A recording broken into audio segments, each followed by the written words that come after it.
Marco நம்ம உன்னி முகுந்த் நடிப்பில் நமக்கு தெரிஞ்ச மாதிரி சொல்லணும்னா லாஸ்டா நம்ம சூரி நடிப்பில் கருடன் அப்படின்ற ஒரு படம் வந்துச்சு. அந்த படத்துல ஒரு மலையாள ஆக்டர் நடிச்சிருப்பாப்ல. அதாவது நம்ம சசிகுமாருக்கு நண்பனா, நம்ம சூரிக்கும் நண்பனா தான் நடிச்சிருக்காப்ல. அவருடைய நடிப்பில் ரீசெண்டா தியேட்டர்ல வெளிவந்த ஒரு மலையாள திரைப்படம் வெளிவந்து ஒரு பயங்கரமா நீட்டுங்க. யாரும் நினைச்சு கூட பார்த்திருக்க மாட்டாங்க. உலக அளவில் 50 கோடி ரூபாய் வசூல் இப்போதைக்கு இந்த படம் வந்திருக்கு. கண்டிப்பா 100 கோடி ரூபாய் அப்படின்ற விஷயத்த அச்சீவ் பண்ணும் அப்படின்ற மாதிரி எதிர்பார்க்கப்படுது.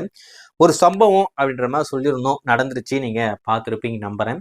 இருந்தாலும் இந்த திரைப்படம் வந்து ஒரு பேன் இண்டியன் படம். தமிழ், தெலுங்கு, மலையாளம், கன்னடா, இந்தின்னு சொல்லிட்டு மொத்தமா 5 லாங்குவேஜ்ல இந்த படம் தியேட்டர்ல வர வேண்டியது. ஆனா இந்த படம் வந்த நேரத்துல இங்க நிறைய படம் வந்ததுனால இந்த படத்துக்கு பெருசா தியேட்டர் கிடைக்கல. எந்த ஒரு டிஸ்ட்ரிபியூட்டரும் இந்த படத்தை வாங்கி ரிலீஸ் பண்ண முன் வரல. அதனால என்ன பண்ணாங்கன்னா மலையாளம் மட்டும் தியேட்டர் கொண்டு வந்தாங்க. அதுக்கடுத்து இந்திய வெர்ஷன் கொண்டு வந்தாங்க. ரெண்டுமும் பயங்கரமா நிட்டு.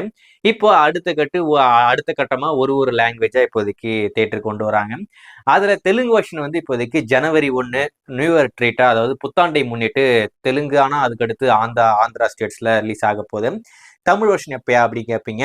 அதனுடைய அபிஷியல் அப்டேட் என்னன்னா ஜனவரி 3ஆம் தேதி வர வெள்ளிக்கிழமை இந்த மார்க்கோ படத்துடைய தமிழ் வெர்ஷன் நம்மளுக்கு தியேட்டர்ல காத்துக்கிட்டு இருக்கேன். தியேட்டர்ல பார்க்கக்கூடிய ஒரு பயங்கரமான திரைப்படம், அதாவது தியேட்ரிக்கல் எக்ஸ்பீரியன்ஸ் அப்படின்ற மாதிரி சொல்லுவாங்க இல்லையா, அந்த மாதிரி ஒரு கேட்டகரியில வெளிவந்திருக்கிற ஒரு திரைப்படம் தான் இந்த மார்க்கோ. மிஸ் பண்ணாம தியேட்டர்ல போய் பாருங்க. ஜனவரி 3ஆம் தேதி தமிழ் டப்புடல் நம்மளுக்கு தியேட்டர்ல காத்துக்கிட்டு இருக்கு. டெஃபினட்டா தியேட்டர்ல பார்க்கறதுக்கு வர்த்தான திரைப்படமா இருக்கும். ஸோ பார்ப்போம். நீங்க இந்த படத்தை பார்த்துருந்தா இதுக்கு முன்னாடி எப்படி இருக்கு, உங்களுக்கு எந்த அளவுக்கு பிடிச்சிருக்கு அப்படின்றத மறக்காம கமெண்ட்ல மென்ஷன் பண்ணுங்க.